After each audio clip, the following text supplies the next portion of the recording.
They wheeled me into a small antiseptic room where the light hummed and the machines kept time. I lay there in the hospital bed and found the world reduced to beeps and paper forms, to a nurse's gentle hands and the thin sound of my own breathing. I expected family at my door, or at least a call.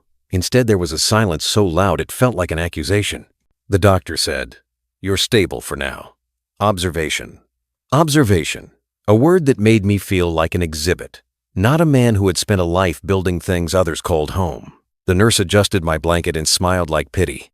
I nodded and kept still. Pride often hides in the quietest corners. When I finally came home, everything looked the same on the surface.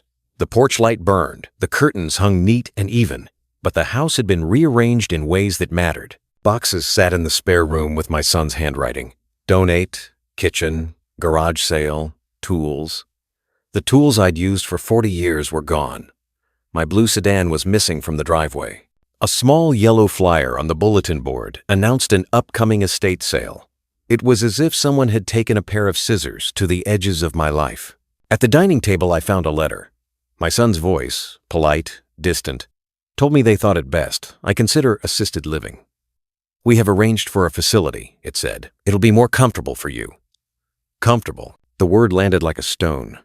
They had made decisions without me, signed papers on my behalf, sold what I had built while I lay in a bed surrounded by the sterile smell of medicine. Shock is a cold thing that quickly becomes practical. I called Daniel until my throat grew raw and heard only voicemail. I rang Clara and listened to an assistant tell me with a practiced kindness that they only wanted what was best for me. I could hear the well-trained inflection of someone who had learned to say goodbye to someone else's life. Neighbors told me what I could not believe. They'd seen movers take boxes of my tools, a man hauling a framed portrait out to a white van. Pity came from strangers in the form of polite condolences, but their words warmed nothing. It wasn't the loss of things that cut me. It was the discovery that the children I'd raised saw my life as a commodity to be redistributed. Anger rose like steam, but I held it. Anger without thought makes noise and is easily dismissed. Instead, I did what I had always done when the world came at me. I planned. I reached for the small, private things I'd left untouched. An account I'd opened years ago under a different name. A shoebox of receipts and contracts hidden beneath the floorboard. A lawyer who had been a boy when I'd first hired him and now owed me favors. There is power in things people overlook. Back home, propped on pillows, I began to collect evidence. I logged into old emails, combed through signed documents and receipts, and found small mismatches. A pen stroke that did not match mine, a date that belonged to a week I was in surgery, a signature that looked hurried. These were not grand proofs, but they were enough to suggest there had been haste and convenience where consent should have been. I called Robert, my old lawyer, and laid out what I knew. He frowned over the papers and said, "There are discrepancies. We can contest the sale, but it will take time." Time, I thought, was something they had been banking on. They believed age would wear me down. They were wrong. I could have shouted, sued, or made a spectacle. But what I wanted was simpler and more precise. I wanted them to feel the weight of what they had done. I wanted them to understand that taking what someone builds is not mere logistics. It is a slow theft of dignity. So, I made a plan that practiced patience. Reclaimed the house not through immediate force, but by using the very structures they trusted. Paper, law, social proof, to my advantage. First, I secured what remained, my bank records, a secondary account that no one knew about. Then I reactivated a small construction license I'd let lapse and called 2 old men from my crew, Luis and Marco, who knew how to make things look the way they used to. I leased a tiny workshop under an assumed company name and began quietly restoring old furniture and taking small contracts. The work put calluses back on my hands and purpose into the hours. Next, I learned who had bought the house. It was an investor who flipped properties, a young man named Evan who moved fast and saw little beyond profit margins. I called him, introduced myself as an experienced contractor responding to his listing, and asked questions that suggested I was useful. When I arrived at the property to bid on the restoration, I wore a shirt with a faded logo and a pair of work boots. I walked the floors and watched workers pull out memories with pry bars. I took notes and photographs and spoke to the crew as if I were one of them. They treated me with the casual respect reserved for men who sweat. They had assumed I'd be broken by my own infirmity. They had assumed that the man who'd taught his children to climb would now sit quietly while others decided his fate. But the gestures they made without my consent had left them exposed. I began to build leverage, legal holes I could exploit, financial ties between my children's ventures I could reveal, and a growing reputation in my small circle as a reliable craftsman once again. I sent simple letters to Daniel and Clara, handwritten and unadorned. "Come to the house Sunday at 5. There is something you must see, Dad." No accusation, no plea. Curiosity is a thing people answer because it feels like a duty. Perhaps they assumed I would beg. That would have been the easy script. Instead, I waited. Sunday arrived with a sky the color of old tin. The house smelled of fresh paint and wood polish, a careful attempt to replace memory with shiny newness. Their cars arrived on schedule, and they stepped out into the doorway with the polished confidence that success gives you. I met them in the entryway, wearing a plain shirt and an expression that revealed nothing. I led them to the basement where decades of letters lay inside a metal box I had hidden years earlier. I placed the old tape recorder on the bench and pressed play. The voice of my wife, the warmth and small authority she had carried through all our years, filled the room. Hearing her was like sunlight. It softened them. Then I spread documents across the table. Receipts, dates, the photocopy of a signature rushed and blurred. I let silence sit with them until the truth settled into their bones. "I could make this a legal battle," I told them quietly. "I could ruin you. But I don't want that. I want you to understand. I want you to see what you traded away." I watched their faces change as comprehension, then shame, then a dull, reluctant grief moved through them. They had believed in convenience and comfort. They had not believed in consequences. When they left that evening, the world felt altered. Not because I had sought vengeance, but because I had reclaimed something deeper, the right to be consulted in my own life. They learned a lesson not through spectacle, but through the quiet restoration of dignity. The same dignity they had assumed I had lost with my health. I began to rebuild in earnest, but not for revenge. I repaired a shed into a workshop, fixed chairs for neighbors, and taught a young man with shaky hands how to use a plane. People started to come, not with pity, but with stories and broken things. Word spread, and slowly the house that had been sold began to feel like a home again, filled with new purpose. They had thought my hospitalization would be the end of my story. Instead, it became the place where a new chapter started, one in which I reclaimed what mattered, not just the house, but the right to be seen. Patience had been my ally, and the quiet work of rebuilding my oldest tools taught them far more than a courtroom ever could. When I woke up in that hospital bed the next morning, sunlight was creeping through the half-closed blinds. The smell of antiseptic filled the room, and the faint beeping of the heart monitor felt like a metronome counting down the seconds of a life I no longer recognized. I turned my head slowly toward the window, expecting to see flowers or maybe a card from my children. But the table beside me was bare. Only the empty water jug and my worn-out reading glasses sat there, as lonely as I felt inside. The nurse, a kind woman named Martha, came in with a smile that didn't quite reach her eyes. "Good morning, Mr. Lewis. How are we feeling today?" she asked softly. I tried to answer, but my throat was dry. "Any visitors?" I managed to whisper. She hesitated just long enough for me to read the truth in her face. "Not today, sir," she said, adjusting my foreline. Then she forced a cheerful tone. "But your vitals look better. You'll be walking again soon." I nodded, pretending to care. Walking again didn't matter if I had nowhere to walk to. My mind went back to the conversation with Michael, my eldest son, the night before. His cold tone, the lack of remorse.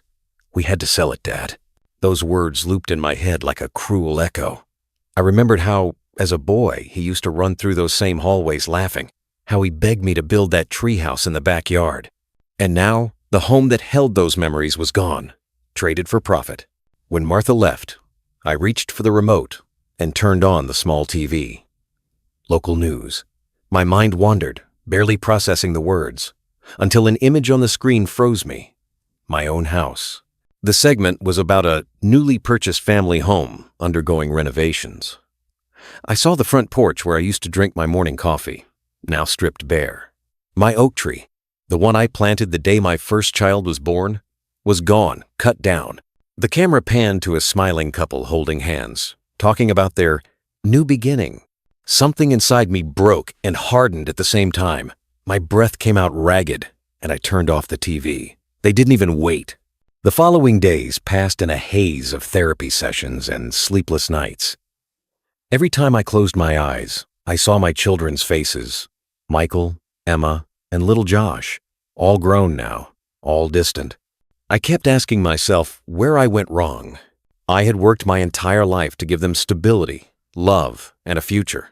Maybe that was my mistake. Giving too much, protecting too long. They had learned to take without gratitude. One night, unable to sleep, I asked Martha for a phone. She looked hesitant.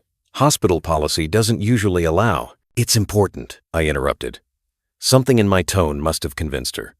She handed me the receiver and quietly left the room. I dialed a number I hadn't called in years. "Hello?" a raspy voice answered after 2 rings. "Tom, it's me," I said, leaning back. "Louis? I'll be damned. It's been what, 15 years? 17, I corrected. "Listen, I need a favor. A big one." Tom had been my best friend since our days at the fire department before I retired. He had a way of keeping calm when everything was burning, literally and figuratively. I told him everything, every betrayal, every detail of how my children sold my house while I lay helpless. There was a long pause on the other end. "Louis, what are you planning?" he asked quietly. "I'm not sure yet," I said, my voice trembling. "But they need to understand what they've done, not with anger, but with something they'll remember." "I'll be there tomorrow," Tom said. True to his word, the next day, Tom showed up at the hospital with a grin and a small bag of takeout. "Still the same hospital food, huh?" he joked. But behind the humor, his eyes searched my face, reading the storm beneath. Over lunch, we talked, like old times. Then we planned. Slowly, carefully. He helped me contact my lawyer, the same one who had handled my will years ago. There were still assets my children didn't know about. A small cabin up north, a few investments, and the insurance payout from my years of service. Enough to build something new. Not a house of bricks, but a message. That night, for the first time in months, I felt alive again. Not because of revenge, but because I had purpose. My children had taught me that comfort breeds complacency. So I decided I would teach them something too, that actions have consequences, and that love isn't a bank account you can empty without cost. 3 weeks later, I was discharged. My legs were weak, but my resolve was strong. Tom drove me out of the city, far from the noise, to a quiet piece of land near the lake. "It's peaceful here," he said. "You'll like it." As the car stopped, I stepped out slowly, leaning on my cane. The air was crisp, filled with pine and the faint scent of rain. I took a deep breath and smiled faintly. "This will do," I said. Over the next few months, with Tom's help, I rebuilt, not the old house, but something smaller, warmer, a place I could call my own again. Every nail I hammered was a release. Every board I placed was a reminder that my life wasn't over just because they thought it was. When it was finally finished, I sat on the porch one evening, the sunset glowing on the lake. My mind wandered to my children. I wondered if they ever thought of me, or if their new lives had erased me completely. I had a plan to make sure they didn't forget. It started with 3 envelopes. I bought a stack of plain white ones at the post office, the kind that didn't draw attention. Each one had a name written carefully in my old, shaky handwriting. Michael, Emma, and Josh. Inside each envelope was an invitation, simple, printed on parchment paper. "You are cordially invited to the reading of the estate of Louis Carter." The words were chosen deliberately. I wanted them to pause when they read that, to wonder if I was alive, to feel that twinge of guilt that comes from unfinished business. I mailed the letters and waited. Days passed in silence, broken only by the wind rustling through the trees and the occasional visit from Tom, who would bring me supplies and stories about the outside world. I didn't have a phone, didn't need one. For once, peace wasn't something that was stolen from me. It was something I chose. On the 5th day, the first car arrived. A sleek black sedan pulled up the gravel driveway, the tires crunching against the stones. Michael stepped out, dressed in a tailored suit, looking impatient. He always hated waiting. He walked up to the porch, staring at me as if he was seeing a ghost. "Dad?" he said finally. I smiled faintly. "You look good, son. Corporate life treating you well?" His jaw tightened. "We thought you were dead." "Clearly not," I said, sipping my tea. "Come inside." 15 minutes later, Emma arrived. The middle child, always torn between loyalty and ambition. She looked nervous, her eyes darting around as if expecting a camera crew to jump out. Josh came last, in a beat-up truck, wearing a flannel shirt and guilt written all over his face. My youngest, the one who had cried the day we sold that old bicycle of his, now he couldn't even look me in the eye. We gathered around the small wooden table in my cabin. The fireplace crackled softly, filling the silence between us. "So," Michael said, breaking the tension, "what is this about? You said something about an estate?" "Yes," I said evenly. "My estate. What little remains of it." Emma frowned. "Dad, you're still alive. Why would you—" "Because," I interrupted, "sometimes you have to die in people's minds before they realize what you meant to them." No one spoke. I stood up slowly, my cane tapping against the floorboards, and walked to the window. The lake shimmered outside, catching the late afternoon light. "When I was in that hospital, I thought a lot," I said quietly, "about family, about love, about how quickly it all disappears when money gets involved." Michael exhaled sharply. "Dad, we did what we had to. The bills, the maintenance." "Don't." My voice was calm, but the edge was there. "Don't justify betrayal as practicality." Emma reached out timidly. "We didn't mean to hurt you." I turned to her, meeting her gaze. Intentions mean little when the result is the same. For a while, no one spoke. The fire popped, sending sparks upward. Then, I reached for a small envelope on the table and slid it toward them. "Here," I said. "This is what's left." Michael opened it and stared, confusion knitting his brow. "A deed?" "Yes, to this cabin, and the land surrounding it. It's worth a fraction of what the old house was, but it's what I have left. I want you to decide who gets it." Emma looked at me in disbelief. "You're making us choose?" I nodded. "You sold my home together. Now, you'll decide who inherits what's left of me." The words hung in the air like smoke. Josh shifted uncomfortably. "Dad, this isn't right. We can't—" But Michael cut him off. "Let's be realistic.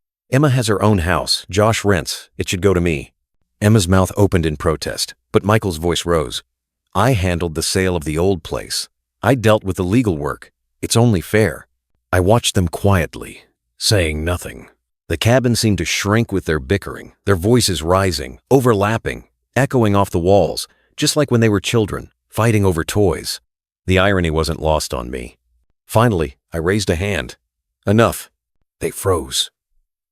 I stood and leaned heavily on my cane. "You see what's happening? The same poison that made you sell the home that raised you is still inside you. You don't see a house, you see property. You don't see a father, you see a signature on a deed." Emma's eyes filled with tears. "That's not true," she whispered. "Then prove it," I said softly. "Spend 1 week here. Together. No phones, no internet, no business. Just family. Then tell me what you value more. This land, or what it used to mean to be my children." They stared at me like I'd lost my mind. But I saw the flicker of something in Emma's expression. Maybe guilt. Maybe longing. Michael muttered something under his breath. But Josh nodded. "I'll stay," he said quietly. "Good," I said, lowering myself into the chair again. "Then the rest of you should decide what kind of people you want to be." That night, they reluctantly unpacked. I sat by the window, watching the moon reflect on the lake. My plan wasn't about revenge anymore. It was about reflection. They needed to see what they'd lost. And maybe, if there was still something good left in them, they'd find a way to rebuild it. The next morning, I found Michael outside, pacing near the porch. "There's no signal here," he complained. "I can't even get an email through." "That's the point," I said with a faint smile. Emma cooked breakfast, the smell of pancakes and coffee filling the small cabin. Josh chopped wood outside, humming a tune from our camping trips years ago. For the first time in years, the silence between us didn't feel hostile, it felt possible. But I knew this calm wouldn't last. Real lessons never came easy. The second day began quietly, almost too quietly. I could feel the unease growing in the air, the way each of them avoided looking the others in the eye, the way silence pressed against the walls like a heavy fog. I sat on the porch, sipping my coffee, when Josh came up with the axe resting on his shoulder. "The wood's done," he said. "You want me to fix the fence too? Looks like it's falling apart." I nodded. "Go ahead. Thank you." He gave me a small smile, then went around the side of the cabin. I watched him for a while. The steady rhythm of the hammer, the focus in his eyes. He was the quiet one, the dreamer. Maybe he hadn't hardened yet. Inside, I could hear Michael's voice, sharp, annoyed. "You can't just pretend this is normal, Emma. Dad's playing some kind of game." "It's not a game," Emma said softly. "Maybe he just wants us to spend time together." Michael scoffed. "You think this is about family bonding? He's trying to guilt us." I stayed silent, pretending to read a newspaper I hadn't opened in weeks, but I heard every word. By lunchtime, the tension cracked. Michael stormed out of the cabin, phone in hand, waving it in frustration. "No signal, no Wi-Fi, no service. How are we supposed to stay here for a week?" "You could try talking," I said, not looking up. He froze, jaw tight. "Talking won't change what happened." "Maybe not," I said, folding the paper. "But understanding might." He opened his mouth to argue, then thought better of it, and walked off toward the lake. Emma followed a few minutes later, worry clouding her face. I stayed behind with Josh, who had finished repairing the fence and was sitting on the steps beside me. He was sweating, his shirt stained with dirt and sawdust, but he looked content. "Feels good to fix something," he said. I smiled faintly. "It always does, doesn't it?" We sat there in silence, watching the breeze ripple across the lake. Then he asked, almost hesitantly, "Dad, why did you really bring us here?" I looked at him. Really looked at him.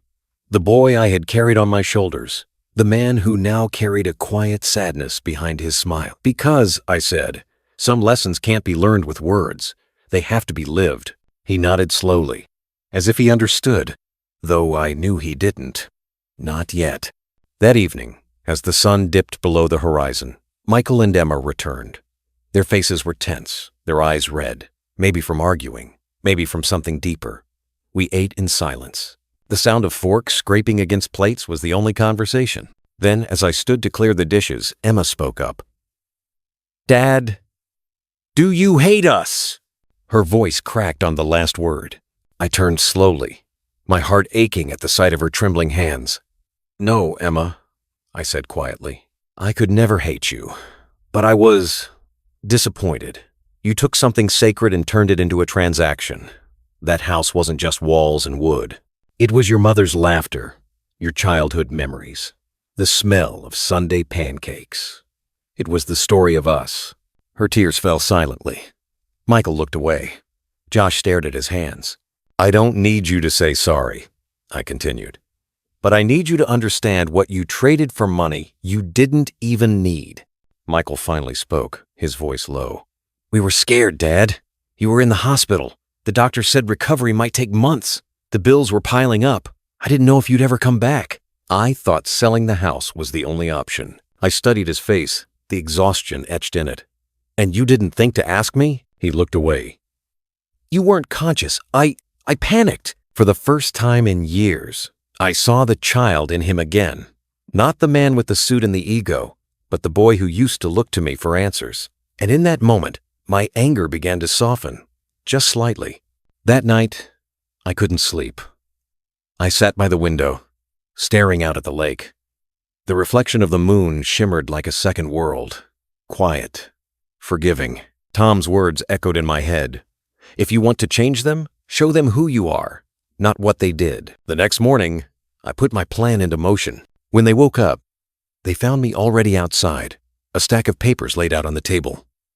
"What's this?" Emma asked. "An exercise," I said simply. "Each of you will write me a letter. No filters, no rehearsed apologies. I want honesty. Write about why you sold the house and what that home meant to you before money got in the way." Michael sighed. "Dad, this is ridiculous." I met his eyes. "You can leave if you think so. But if you walk away now, you'll lose whatever piece of me is left to give." He hesitated, then sat down. Emma and Josh followed. For hours, the only sound was the scratching of pens on paper. I watched them quietly, my heart heavy and hopeful at the same time. I didn't know what they'd write, but I knew this was the first time in years they were being honest. Not with me, but with themselves. By evening, they handed me the letters. I didn't read them right away. I told them we'd gather at sunset, by the lake, and they'd each read their words aloud. When the sun dipped low and the sky turned gold, we sat in a circle on the soft grass. The lake shimmered like molten glass. Michael went first. His voice was steady at first, but by the second paragraph, it began to break. "I thought I was doing the right thing," he said, tears glistening in his eyes. "But I see now. I wasn't trying to help you, Dad. I was trying to control something I didn't understand. I was scared." Emma's letter was next, full of regret, memories, and guilt. She spoke of the smell of my workshop, of the nights we stayed up fixing the old car together, of the way the house felt like a heartbeat. Josh's was the shortest, but every word cut deep. "I didn't stop them," he said softly. "I thought I was keeping the peace, but silence can hurt as much as betrayal." When they finished, the wind carried their words across the lake like confessions to the universe. For a long moment, none of us spoke. Then I said quietly, "Now you understand." Night fell gently after the letters were read, and the air was filled with that strange stillness that comes after a storm. The tension had broken, but the air was thick with something else now. Understanding, maybe. Or the first fragile thread of forgiveness. I walked to the cabin alone, leaving my children by the lake. I needed a moment to breathe, to gather my thoughts. On the mantel above the fireplace sat an old photograph, my late wife and I standing in front of the house they sold. She was holding a tray of cookies, laughing.